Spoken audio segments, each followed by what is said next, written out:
We hit the road and after a short drive arrive at Lagurin, a municipal campsite set along some stunning coastal paths. Once we got parked up and settled in, we headed straight out to explore. There's nothing better than stretching your legs, breathing in the sea air and taking in the views, and this coastline definitely didn't disappoint.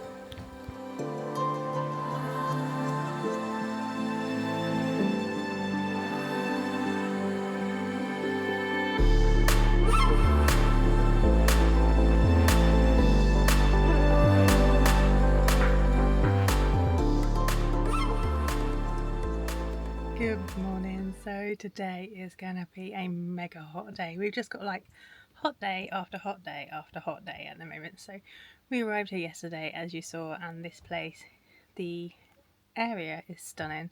The campsite, busy, literally packed in like sardines with no like privacy hedges or anything like that. So we booked 2 days. Luckily we didn't book any longer. So yeah, as we said, we arrived here yesterday, so we're off tomorrow. But yeah, this place is like sardines. Anyway, enough of that. We're going to get up and get ready and go out because it's going to be a really hot day today. And we need to make sure we get out before and beat the heat and get Doris to go and stretch her legs. So we're going to head out of the site. So this site is called Lagurin. It's a municipal site. Quite expensive. It was just under €35 a night for 2 adults, dog, electric. But it is on a nice coastal part of France. We're right up near Saint-Malo now, so as you can probably guess, our ferry is fastly approaching, and we are literally probably 20 minutes if that from Saint-Malo. So yes, we're going to go for a little walk and go and beat that heat and then come back and hibernate from the sun, I guess. Just sit in the shade. But yeah, that's what we're going to go and do.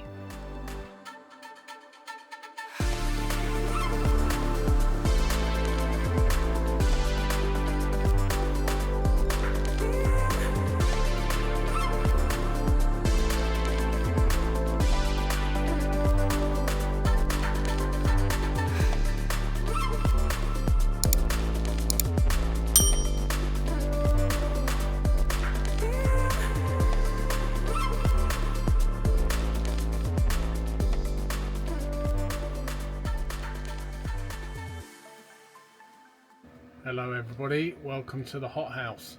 The hot house. Yeah, and what a day we've had. Yeah, so when we last saw you yesterday, we were at the sardine campsite. What I said was like sardines all squished in, and we decided to leave there today to try and find some peace and quiet. The first site we went to was literally what, 15-20 minutes up the road. Yeah, full. Got there, complex. So we then turned around and then found another one. Camping car park. We went to the camping car park, and that had a massive traveller camp. No, we went to the other campsite before the camping car park. Oh yeah. So we then turned around. It was like one in this little pretty village, and it looked really lovely. Yeah. And again, got there full. And then we thought, right, let's go to the camping car park, which we kind of eyed up before. So we've been looking at it, knowing that it hadn't been full, like or really busy like the ones on the coast. It was kind of inland a little bit below the one we were on. And then yeah, we turned up, and literally behind right next door to it is a massive traveller encampment, which is why it was quiet. That's why it's quiet. Yeah, so we pulled in and quickly pulled away, didn't we? Yeah, and whilst we were sitting there was a white van driving around, drove past us a couple of times, looking right at us, and I was like, there's no way I'm staying here. Yeah, so you just no. No. And then we went to another campsite which had just recently opened, a municipal, and it said we were going to get there at 12, but by the time we got there I think it was like 12:05. Something like that. And I walked up to reception that was closed, and they didn't open reception up until 4.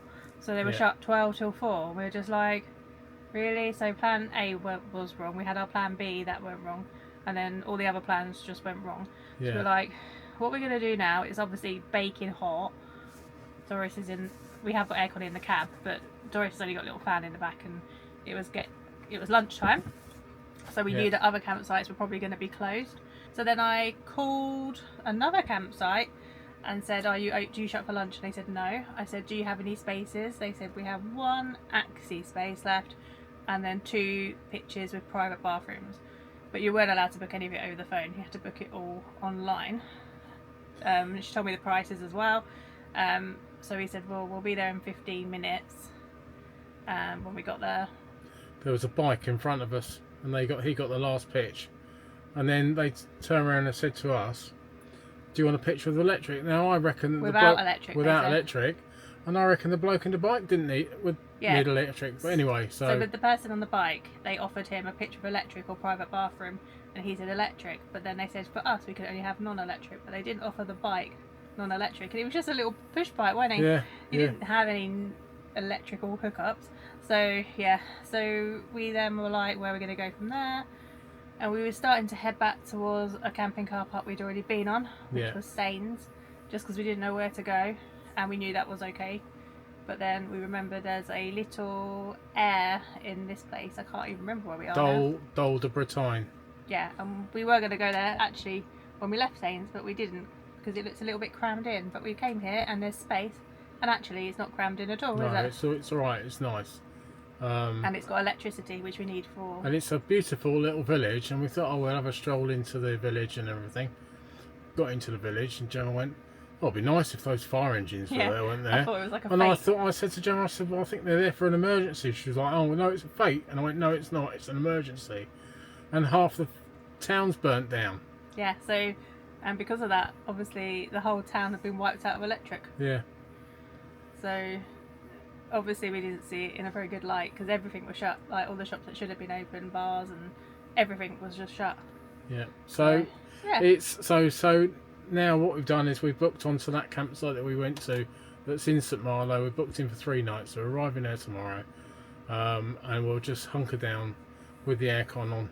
And it's only going to get hotter. It's only going to get hotter, yeah. Just eyeing up a few bits and pieces there, what we could potentially do maybe. But yeah, but we're going to go there. So we've got the vets on Tuesday. However, we're going to try and ring another vet, which is closer to this campsite, because then we don't have to take the motorhome out.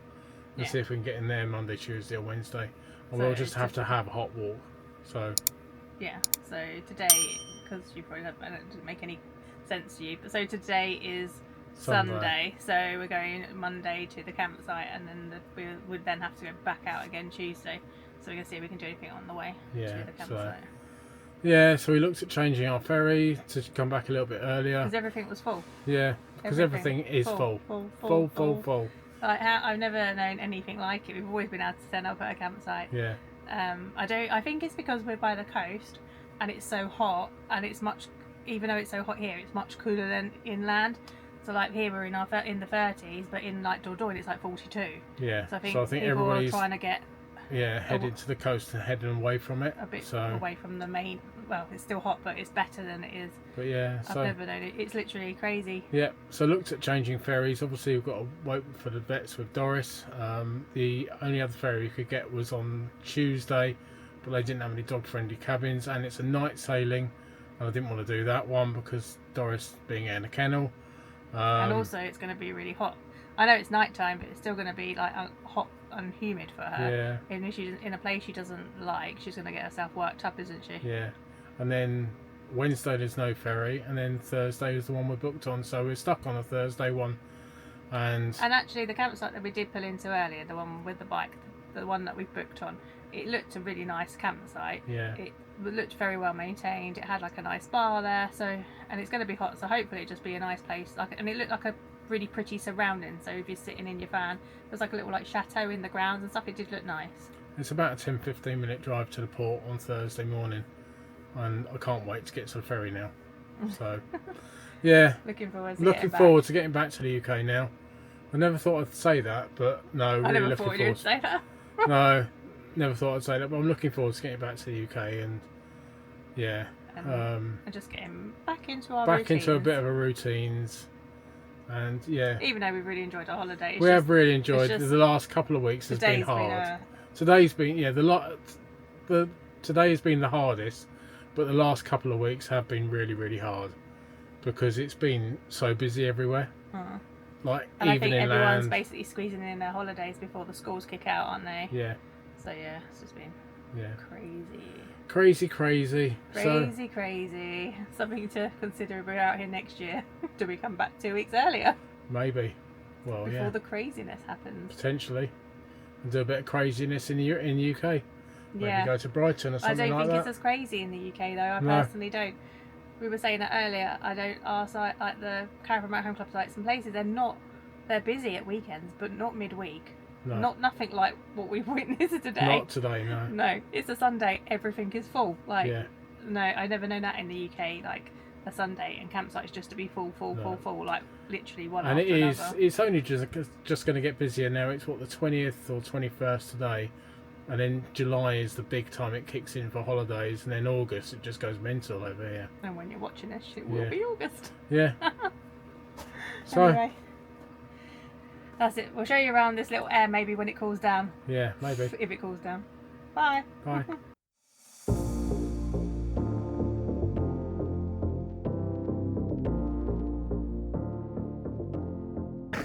So it is 10 to 10. And we're taking Doris out for her stroll, and it is still hot. Sun is setting behind me, which is quite pretty.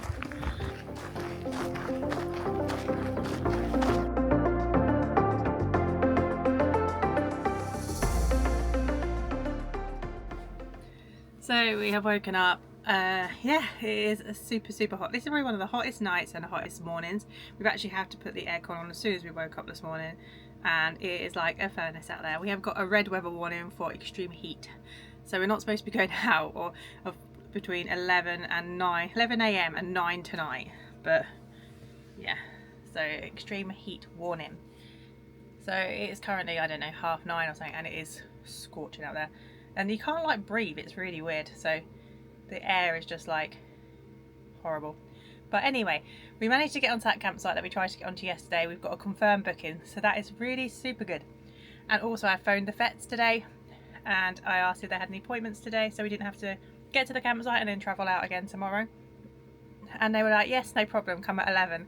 So far we've got really good news. We're going to leave here, do our services, go there for 11, then we're going to go to the shops, leave Doris in the van with the aircon on, and then get to the campsite and literally hibernate in the aircon. But at least we got somewhere to base ourselves. The campsite, like we said, looked really nice, really well landscaped. We're not into pools, but there's pools there if you want them.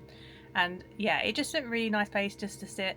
If you can't do much, it just looked pretty. It had a lovely looking bar area as well, so kind of looking forward to getting there and just chilling, because we've only got 3 more nights and then we're on the ferry. So it'd be nice just to be somewhere and know that we got somewhere and not be rushing around, because the last few days have just been crazy with everything being so busy.